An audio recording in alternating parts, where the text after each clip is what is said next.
Assalamualaikum warahmatullahi wabarakatuh. Nama saya Alda Fadila, NIM 5011902999. Saya akan menjawab pertanyaan UAS pengantar manajemen oleh Pak Z Herianto, SHMH. Soal yang pertama itu adalah dalam ilmu manajemen terdapat 4 tahap dasar planning atau perencanaan. Jelaskan. Yang pertama itu adalah menetapkan target atau tujuan. Perencanaan dimulai dengan keputusan-keputusan atau keinginan, kebutuhan organisasi atau kelompok kerja. Tanpa rumusan target atau tujuan yang jelas, organisasi akan menggunakan sumber daya secara tidak efektif. Yang kedua adalah merumuskan keadaan saat ini. Pemahaman akan posisi atau keadaan organisasi saat ini daripada tujuan yang hendak dicapai atau sumber daya yang tersedia untuk pencapaian tujuan merupakan hal yang sangat penting, karena tujuan dan rencana menyangkut waktu yang akan datang. Hanya setelah keadaan organisasi dapat dianalisa, rencana dapat dirumuskan untuk menggambarkan rencana kegiatan lebih lanjut. Tahap kedua ini memerlukan informasi, terutama keuangan dan data statistik yang didapat melalui komunikasi dalam organisasi. Yang ketiga adalah mengidentifikasi segala kemudahan dan hambatan. Segala kekuatan dan kelemahan serta kemudahan dan hambatan perlu diidentifikasi untuk mengukur kemampuan organisasi dalam mencapai tujuan. Oleh karena itu, faktor-faktor lingkungan internal dan eksternal yang dapat mempengaruhi organisasi dalam mencapai tujuan atau yang mungkin menimbulkan masalah. Walaupun sulit dilakukan, antisipasi keadaan, masalah, dan kesempatan serta ancaman yang mungkin terjadi di waktu mendatang adalah bagian esensi dari proses perencanaan. Yang keempat atau yang terakhir, mengembangkan rencana atau serangkaian kegiatan untuk pencapaian tujuan. Tahap terakhir dalam proses perencanaan meliputi pengembangan berbagai alternatif tujuan kegiatan untuk pencapaian tujuan, penilaian alternatif tersebut, dan pemilihan alternatif terbaik atau paling memuaskan di antara berbagai alternatif yang ada. Pertanyaan nomor 2. Ada beberapa teori tentang motivasi. Jelaskan. Teori pertama yaitu teori hierarki Maslow. Teori ini dikemukakan oleh Abraham Maslow, seorang psikologi pada tahun 1943. Teori ini mengungkapkan jika 5 kebutuhan manusia tersebut berdasarkan hierarkinya. Berikut 5 kebutuhan manusia yang dibahas di dalamnya.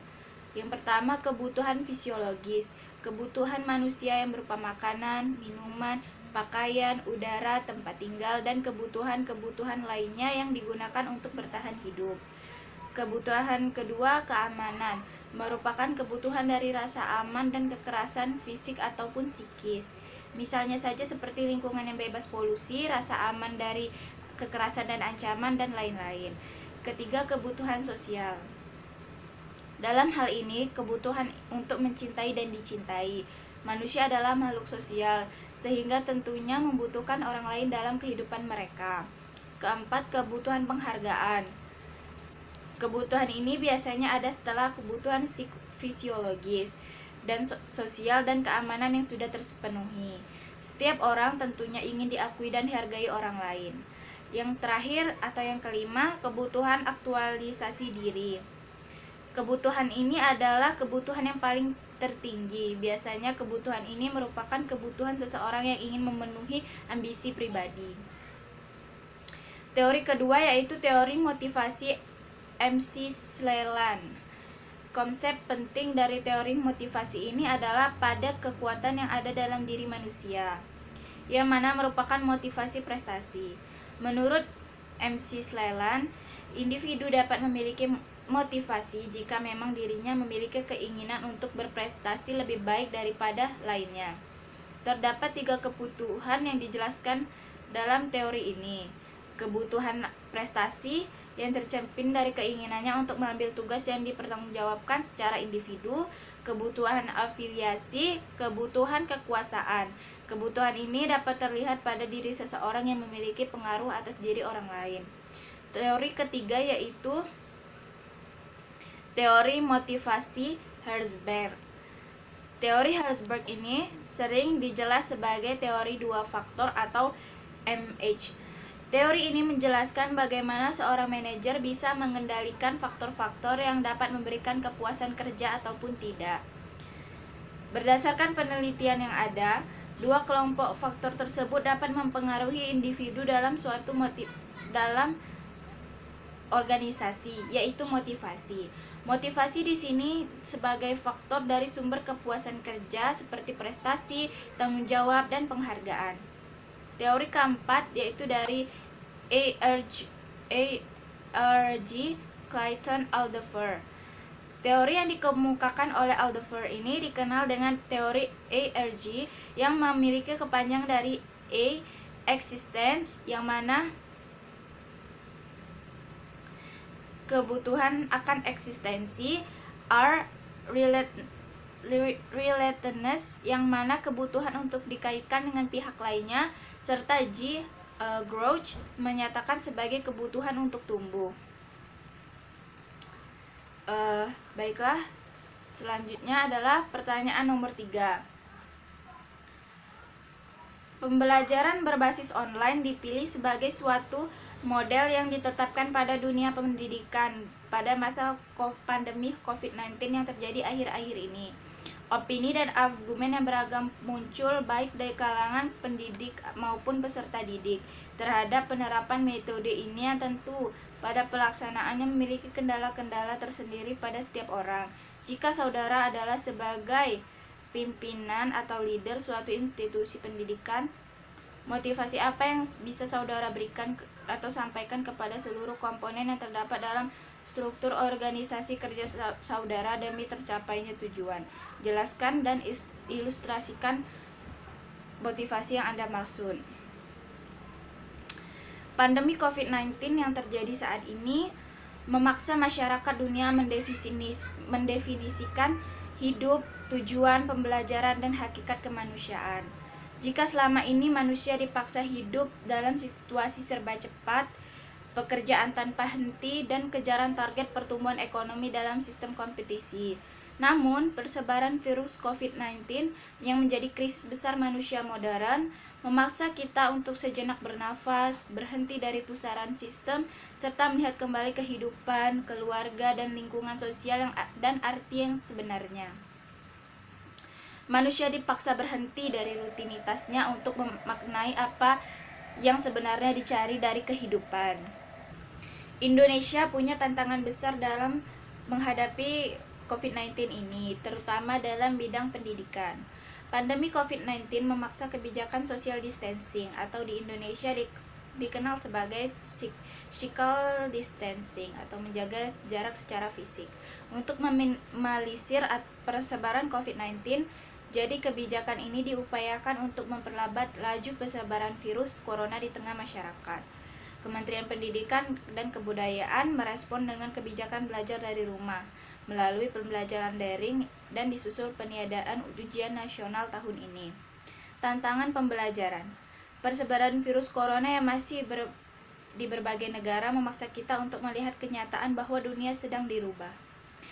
Kita bisa melihat bagaimana perubahan-perubahan di bidang teknologi, ekonomi, politik, hingga pendidikan di tengah krisis akibat COVID-19 ini. Perubahan itu mengharuskan kita untuk bersiap diri, merespon dengan sikap dan tindakan sekaligus selalu belajar hal-hal baru. Indonesia tidak sendiri dalam mencari solusi bagi peserta didik agar tetap belajar dan terpenuhi hak pendidikannya. Sampai 1 April 2020, UNESCO mencatat setidaknya 1,5 miliar anak usia sekolah yang terdampak COVID-19 di 188 negara, termasuk 60 jutaan diantaranya adalah negara kita. Semua negara telah berupaya membuat kebijakan terbaiknya dalam menjaga pelaksanaan belajar dari rumah. Dengan pemanfaatan teknologi informasi yang berlaku secara tiba-tiba, tidak jarang membuat pendidik dan siswa kaget. termasuk orang tua, bahkan semua orang yang berada di dalam rumah. Pembelajaran teknologi informasi memang sudah diberlakukan dalam beberapa tahun terakhir dalam sistem pendidikan di Indonesia. Namun, pembelajaran daring yang berlangsung sebagai kejutan dari pandemi COVID-19 membuat kaget hampir semua lini, kabupaten kota, provinsi, bahkan dunia internasional. Sebagai ujung tombak di level paling bawah suatu lembaga pendidikan, kepala sekolah dituntut untuk membuat keputusan cepat dalam merespon surat edaran materi pendidikan dan kebudayaan yang mengharuskan sekolah untuk memberlakukan pembelajaran dari rumah. Pendidik merasa kaget karena harus merubah sistem, silabus, dan proses belajar secara cepat. Siswa terbata-bata karena mendapat tumpukan tugas selama belajar di rumah. Sementara orang tua murid merasa stres ketika mendampingi proses pembelajaran tugas-tugas, di samping harus memikirkan keberlangsungan hidup dan pekerjaan masing-masing di tengah krisis. Jadi kendala itu menjadi catatan penting dari dunia pendidikan yang kita harus mengejar pembelajaran daring secara cepat. Padahal secara teknis dan sistem belum semuanya siap. Selama ini, pembelajaran online hanya sebagai konsep, sebagai perangkat teknis, belum sebagai secara berpikir. Padahal, pembelajaran online bukan metode untuk mengubah belajar tatap muka dengan aplikasi digital, bukan pula membebani siswa dengan tugas yang bertumpuk setiap hari. Pembelajaran secara online harusnya mendorong siswa menjadi kreatif, mengakses sebanyak mungkin sumber pengetahuan, menghasilkan karya, mengasah wawasan, dan ujungnya membentuk siswa menjadi pembelajar sepanjang hayat. Dari tantangan-tantangan itu, kita harus berani melangkah untuk menjadikan pembelajaran online sebagai kesempatan transformasi pendidikan kita. Ada beberapa langkah yang dapat menjadi renungan bersama dalam perbaikan sistem pendidikan, khususnya terkait pembelajaran daring. Pertama, semua guru harus bisa mengajar jarak jauh yang notabene harus menggunakan teknologi. Peningkatan kompetisi pendidik di semua jenjang untuk penggunaan aplikasi belajar jarak jauh mutlak dilakukan. Memang jumlahnya sangat banyak. Untuk memastikan sekitar 3 jutaan guru di Indonesia ini memiliki kompetensi yang memadai dalam memanfaatkan teknologi bukanlah perkara yang mudah. Pemerintah tidak harus sendiri. Upaya menggandeng banyak pihak penyedia portal daring saat tepat dilakukan Kementerian Pendidikan dan Kebudayaan. Namun, leading sektor urusan kebijakan pembelajaran daring harus dikendalikan di bawah Kementerian Pendidikan dan Kebudayaan. Kedua, pemakaian teknologi pun tidak asal-asalan. Ada ilmu khusus agar pemanfaatan teknologi menjadi alat mewujudkan tujuan pendidikan, yakni teknologi pendidikan atau TP. Pembelajaran online tidak hanya memindah proses tatap muka menggunakan aplikasi digital dengan disertai tugas-tugas yang menumpuk. Ketiga, pola pembelajaran daring harus menjadi bagian dari semua pembelajaran, meskipun hanya sebagai komplemen. Keempat, guru harus punya perlengkapan pembelajaran online. Kelima adalah ketimpangan infrastruktur digital antara kota besar dan daerah harus dijembatani dengan kebijakan teknologi afirmasi untuk daerah yang kekurangan. Akses internet harus diperluas dan kapasitas bandwidth-nya harus ditingkatkan. Pemerintah Indonesia sudah berhasil membangun infrastruktur komunikasi palaparing yang diresmikan Presiden Joko Widodo di akhir tahun 2019, menjadi tulang punggung infrastruktur digital dari Aceh hingga Papua. Tapi jangkauan akses harus diperluas agar sebanyak mungkin sekolah dan pendidik dan siswa merasakan manfaatnya. Pandemi COVID-19 memang menjadi efek kejut bagi kita semua. Dunia seolah melambat dan terhenti sejenak. Negara-negara besar dan modern terpukul dengan sebaran virus corona yang cepat, mengakibatkan ribuan korban meninggal yang tersebar di berbagai negara. Indonesia mendapatkan banyak tantangan dari COVID-19 ini, yang membuat kita semua harus bersama-sama saling menjaga. Kelima, isu penting di atas akan menjadi penentu seberapa cepat kita akan mampu meratakan kurva kecemasan siswa, guru, kepala sekolah, orang tua, dan kita semua. Di tengah pandemi COVID-19 ini, sistem pendidikan kita harus siap melakukan lompatan untuk melakukan transformasi pembelajaran daring bagi semua siswa dan oleh semua guru. Kita memasuki era baru untuk membangun kreativitas, mengasah skill siswa, dan peningkatan kualitas diri dengan perubahan sistem, cara pandang, dan pola interaksi kita dengan teknologi. Sekian jawaban saya untuk UAS pengantar manajemen. Lebih dan kurangnya saya minta maaf. Wassalamualaikum warahmatullahi wabarakatuh.